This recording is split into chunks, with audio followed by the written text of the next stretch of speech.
గతంలో కూడా మీరు చాలా సోషల్ ఇష్యూస్ మీద మాట్లాడినటువంటి పరిస్థితి చాలా హైలైట్గా నిలిచినటువంటి పరిస్థితి మనం చూసాం. సో ఒక ప్రజా ప్రతినిధి అయ్యింది మరి డ్రగ్స్ తీసుకోవడం అది పాజిటివ్ రావడం ఎట్లా చూస్తారు? ఇప్పటివరకు బీఆర్ఎస్ నేతలు ఎవరు కూడా పైలట్ రోహిత్ రెడ్డి డ్రగ్స్ వ్యవహారం మీద స్పందించలేదు.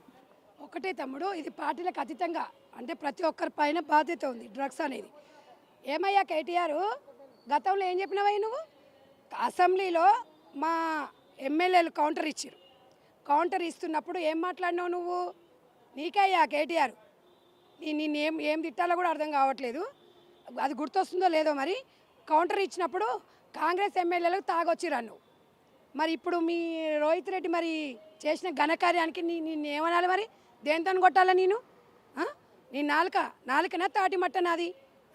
ఇష్టం వచ్చినట్టు మాట్లాడతా. ఇప్పటికైనా మీ అయ్య చెప్పినట్టు ప్రజలు చెప్పినట్టు నువ్వు, లేకపోతే పుట్టగాటు లేకుండా పోతావు. ఇవాళ ఈ డ్రగ్స్ కల్చర్ అనేది ఎక్కడదయ్యా? రేవంత్ రెడ్డి గారు ప్రమాణ స్వీకారం చేసినప్పటి నుంచి ఆ రోజు నుంచి డ్రగ్స్ రహిత రాష్ట్రంగా చేస్తా అని చెప్పేసి ఆ రోజు నుంచి చెప్పారు. నువ్వేం చేస్తున్నావు నాయన? తెలంగాణ సంస్కృతి సాంప్రదాయాలను మండగలుపుతున్నావు. నీకు దమ్ము ధైర్యం ఉంటే ఆ పాగల్గాన్ని లంగగాన్ని తెచ్చుకున్నావు కదా ఆ రోహిత్ రెడ్డి గారిని, వాడిని సస్పెండ్ చేయి. దాని మీద సమాధానం చెప్పు. నువ్వు ఒక ప్రజాప్రతినిధి అయినా గతంలో రేపు కాన్స్టిట్యున్సీలో తిరుగుతున్నాడు. ఒక ప్రజాప్రతినిధి, ఒక ఎమ్మెల్యే అంటే ఒక కాన్స్టిట్యున్సీకి పెద్ద దిక్కు, పెద్దన్న లాంటివాడు, ఒక తండ్రి లాంటివాడు. తండ్రే తప్పు చేస్తున్నప్పుడు పిల్లలకి సమాధానం ఎట్లా? పిల్లలు ఏం నేర్చుకోమంటావు?